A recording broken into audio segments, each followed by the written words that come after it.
Hello and welcome to my channel. I'm Amanda and we're here with another video where I draw something that I hate, which is flowers. But do not worry, we are in the flower spirit. I even bought a flower t-shirt and I am wearing it right now, even though you cannot see that, but I am. I'm wearing the t-shirt in honour of this video. So I'm really excited to share this experience with you.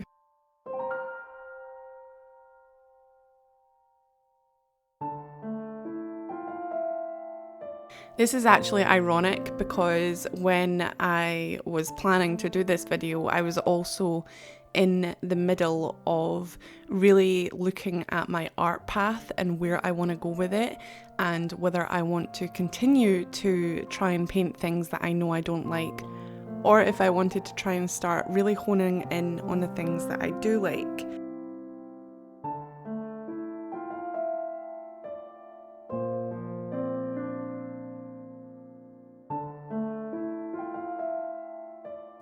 I messaged my friends and I was like, look, this is my situation, what's your advice? And all of my friends said, do not do things that you don't like, just focus on the things that you do like and have a good time. So it's ironic that I'm doing this a little bit, or not ironic, but just a bit weird, because I decided I wasn't while I was making this video, but I was in the middle of making the video, so I decided to keep going with it.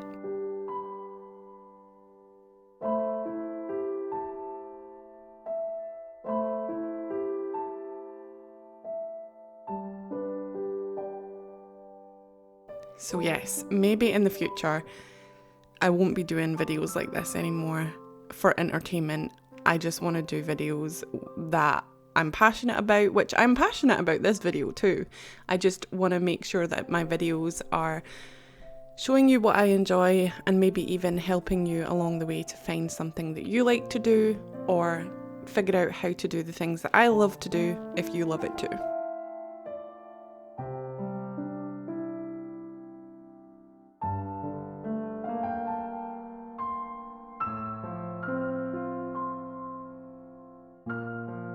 One of the reasons why I wanted to go forward with this was that Mother's Day is coming up soon, and I wanted to make a special card for both my mother and Matt's mother. So I decided that I was going to paint flowers for them, even though my mum's got hay fever and she doesn't really like flowers. She likes the look of flowers, I think, but she has hay fever. But Susan, Matt's mum, really does love flowers. She has her own garden where she... obviously everybody has their own garden unless you live in a flat, but anyway, she has her garden where she has totally decked it out and put loads of flowers in it, and I blatantly just asked her what kind of flowers she likes, and she said roses and jasmine. So I googled jasmine because I don't know exactly what that is, and it looked really hard to draw because they're really white, tiny little flowers. Some of them are purple or yellow or whatever, but it's really hard to like define or paint and say that this is jasmine. I guess I looked at a couple of other paintings and other artists can do that, but I'm not really good at drawing flowers.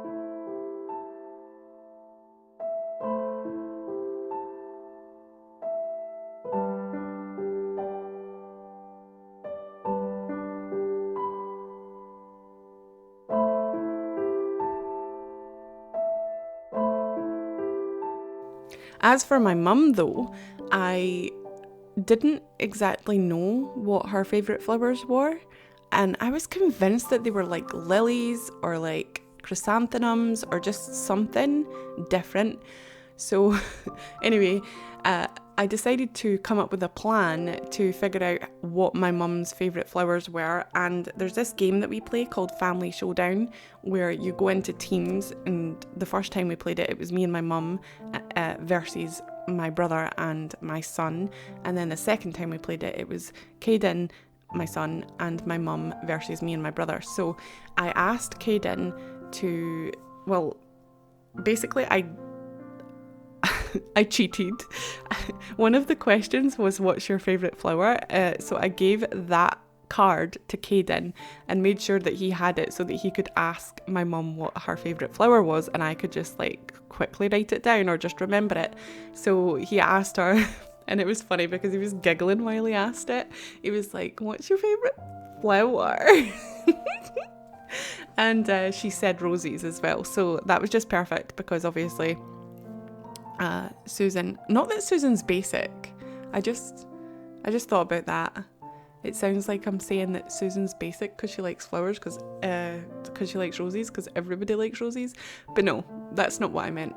I just thought that my mum liked something else. Anyway, so it was perfect because, you know, I didn't have to do too many. But then I was like, oh, I'm going to have to do 2 because on Mother's Day, granddaughters and grandsons usually make or give cards to their grandparents for Mother's Day.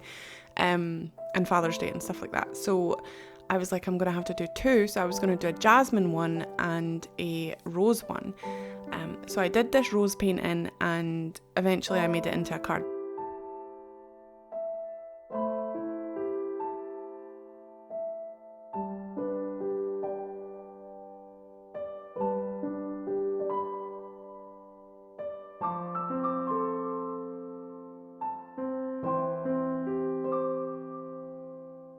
Now, my dad took this gorgeous picture of a hybrid tea rose and he took it really nicely. The lighting is good, the colours are amazing. I just love this flower picture, so I decided to paint it for the card.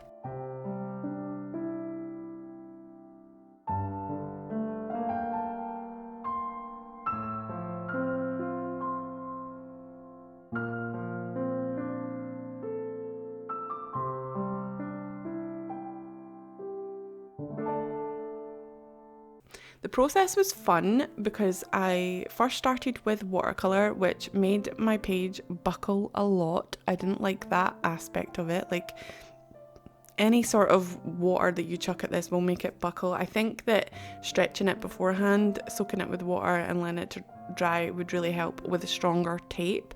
But I'm always wary about using stronger tape because it does end up ripping the paper, especially if it's fragile like cotton, 100% cotton paper. So I usually don't tend to do that, but I think it would have made it much easier to work with later on. But anyway, I was gonna build up the background and make it really vibrant and gouache like, but I decided just to focus on the flower and use that.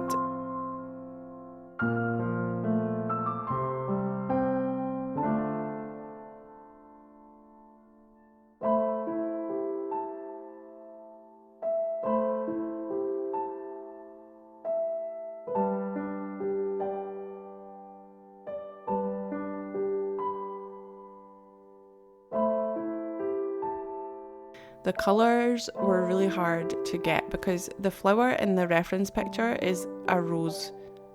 It's like a tea rosy colour. It's like peach, but there's also a little bit of yellow in there. There's pinks, there's oranges. It's like an array of colours mixed into one. And I think my problem lies in these kind of things is that I try and go to a realistic. I try and make the colours exactly as they are on the reference picture, and I should tweak it a little bit to make it look good in a painting, because a photograph is not always going to look good in a painting. So I think that's where I went wrong there, but I end up going in digitally and completely painting over it digitally. I just colour picked and blended it with a gouache brush in Clip Studio Paint, and then I printed it and made it into a card.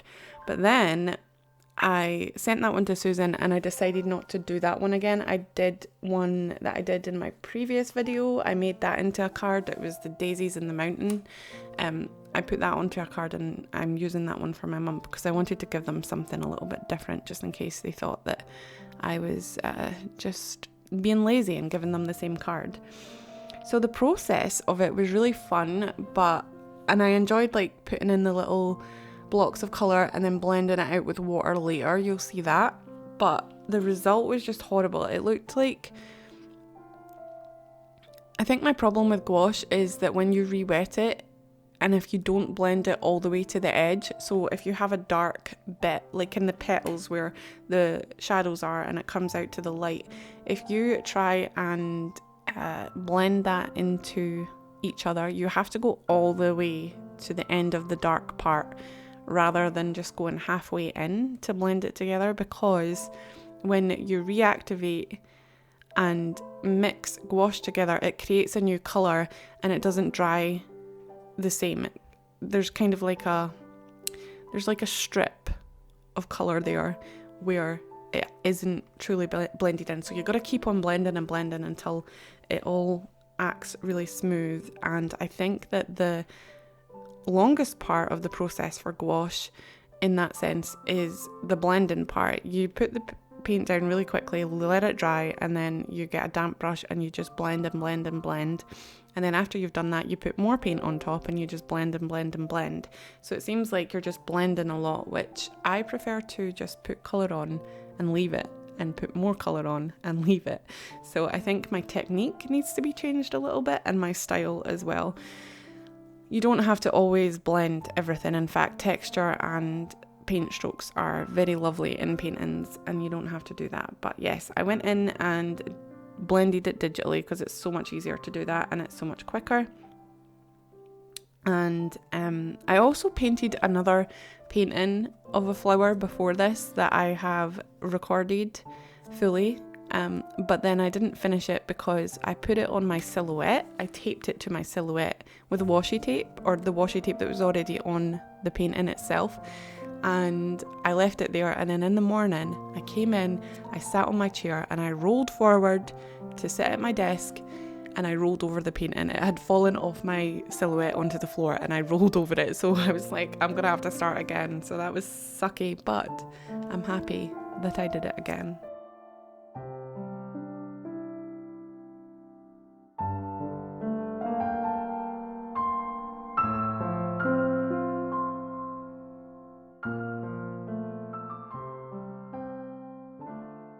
So yeah, I drew a flower. I enjoyed the process of drawing it, actually. I didn't leave that in this video. I do that digitally, so it's just a pain to like record it. So I do it digitally because it's so much easier to move things around and you don't have to erase and all that stuff. Well, you do digitally, but you don't have to erase with the rubber and ruin the page and all that stuff. So I do that digitally. I printed it off just straight onto the watercolor paper, no messing about.